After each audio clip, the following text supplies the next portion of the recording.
Hello everyone, and welcome to Winter of Kirby. I present to you Kirby, Nightmare in Dreamland, released almost 10 years ago, December 2nd, 2002 in the United States. A little bit earlier in Europe, I believe it was November 26th, but don't quote me on that. This is actually a remake of the second Kirby game, Kirby's Adventure, which was the first color Kirby game, surprisingly enough, and it was the first game to show Kirby as a little pink ball, as you can see him right there in the corner. He's pretty awesome. Kirby's a pretty cool guy. He's one of my favorite Nintendo characters, even though he's just kind of a little ball. You can see right here in the background we have a little bit of storyline. Honestly, the storyline's not that big of a deal. It's just, hey, there's naps aren't nappable anymore, and sometimes that's a bad thing. So we're going to go get the Star Rod back so we can make the Fountain of Dreams, and we can do some things. I have a practice file here, ignore it. We are going to start from the beginning. I'm going to try to 100% it as close as I can.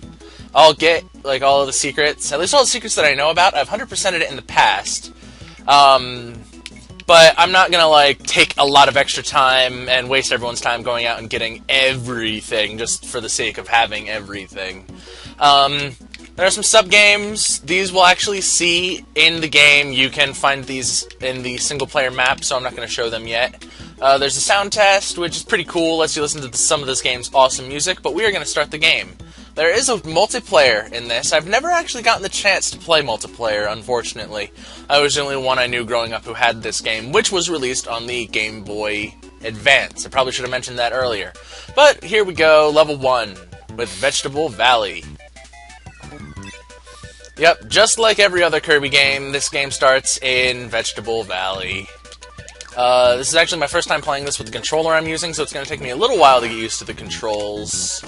I'm used to playing this on a Game Boy, but as you probably know, it's very difficult to record a Game Boy Advance, the actual system itself. Of course, Kirby's, basic abilities are still here. You can suck up different enemies and show off their different powers. I'll try to show all of Kirby's different abilities. Yeah, there's not a huge number. Go in the door, Kirby. Come on, man. Thank you.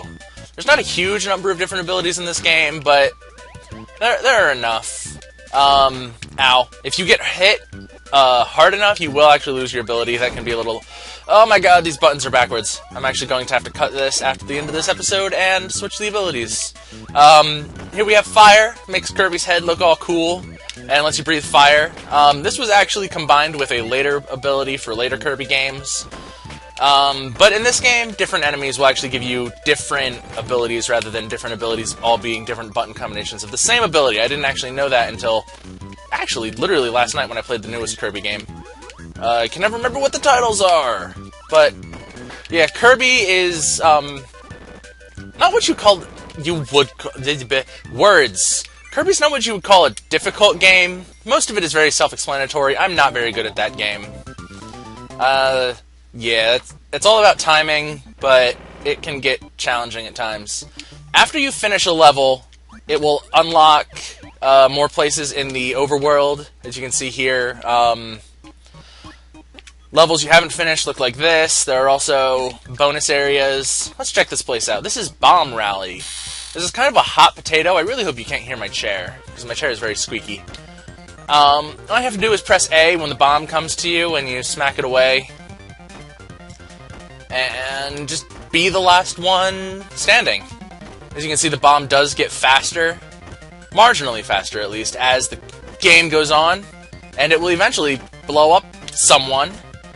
The timing here is kind of forgiving, actually. It's not that difficult. But as time goes on, it can get a little more challenging.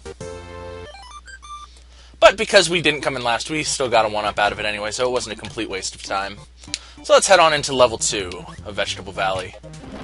Yeah, like I was saying, Kirby has never been a particularly hard game. I do believe that, Something Sakurai I forget his first name because I always think of him just as Sakurai, said he intended Kirby to be more of a simple game for people who aren't very good at video games, and it shows. It has depth, but it doesn't have a huge amount of challenge. Now here we have one of my favorite abilities in the game. This is Cutter Kirby. You basically just throw a boomerang, but it's useful, more useful than you'd think actually. And it also gives Kirby a cool little hat. And hats are always awesome, especially on Kirby. Because, you know, Kirby's got a round head. Round heads are perfect for hats. I do not have a round head, so I can't wear hats very often. Maybe that's why I like Kirby so much. Dump bombs. If you don't know, this is a part of the Winter of Kirby project, as you saw in the opening.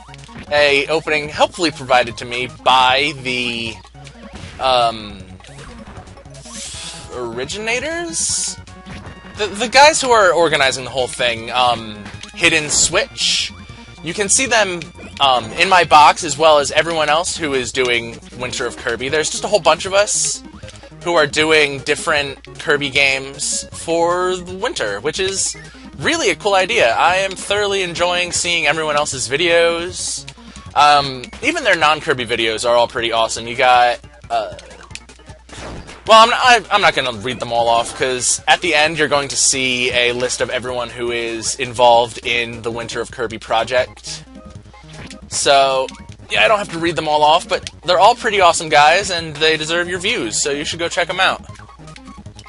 Down here, we're going to get ourselves Spark Kirby, because Spark Kirby can attack in a circle, meaning we can come down here and get ourselves a tomato. Tomatoes are Kirby's favorite food, I guess, because they make him have full health, and full health is always useful. And Kirby does not like to go through doors for me for some reason. Mushrooms! You're gonna see these guys a lot, but they're completely pointless because they're easy to kill.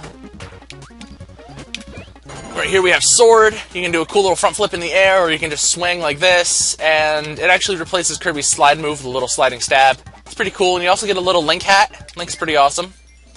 Legend of Zelda's a cool game. I don't know why I'm doing so bad at this ending mini-game. I can usually get all the way to the top. Really just what you have to do is press A as it gets closer to the bottom. And the closer to the bottom it is when you press A, the higher up you can fly, and you get more points as you go up. Points don't really do anything, but hey, points are always good. They give you a cool little number in the bottom corner, and you can be like, hey, look at me, I've got 2547 something, it's behind my fraps counter. I have all the points. Also Maui heads. Now these guys give you Burning Kirby. Burning Kirby gives you little fire hands, pretty awesome. Kirby fire hands. Kirby's always been known for his flaming hands. And he lets you shoot forward as a fireball. This is an ability that was later just turned into like the dashing ability for Fire Kirby. But in this game it's a separate ability, which is fine. Having more abilities, more variety is always good. Underwater you turn into... I don't know if he has an official name. I've always just called him Swimming Kirby because that's exactly what he does. It just replaces all of your abilities with this water spit. And it gives you a cool little snorkel thing, because Kirby's awesome. And Kirby likes to snorkel. Oh, no, go away! Go away, Mr. Guy! Go away. Now down here we can get ourselves another tomato. Oh my god, I'm on fire! I did not intend for that to happen. And thus, I'm going to fight fire with fire and light his face on fire, which is always a good course of action. As you can see, enemies respawn rather rapidly when they go off screen, so you don't really have to worry about if you miss a power you want. You can just kind of scroll partially off screen and then come back and they'll be fine. Up here we have ourselves a museum room, which allows us to find copy abilities. As the game goes on, you'll get stronger and stronger abilities in here. For this one, we just have Sword, and Sword's kind of basic, so we're not going to take it. And we're going to head down here to level 4. Hello, level 4. Level 4 actually has my favorite background music of the entire game, so I'm going to shut up during this boss fight for a little bit so you can hear it.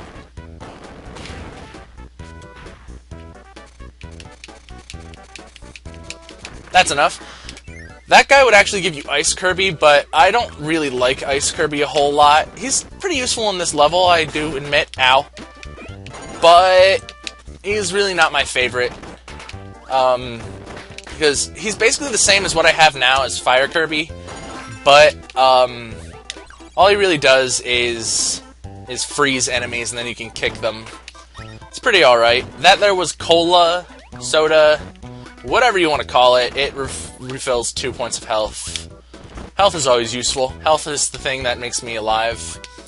Ooh, here we have a very, very useful ability. This is Needle Kirby. He basically turns into a porcupine. When you're a porcupine, pretty much nothing can hurt you. You can't move, but enemies walking into you, really they just bounce off and die.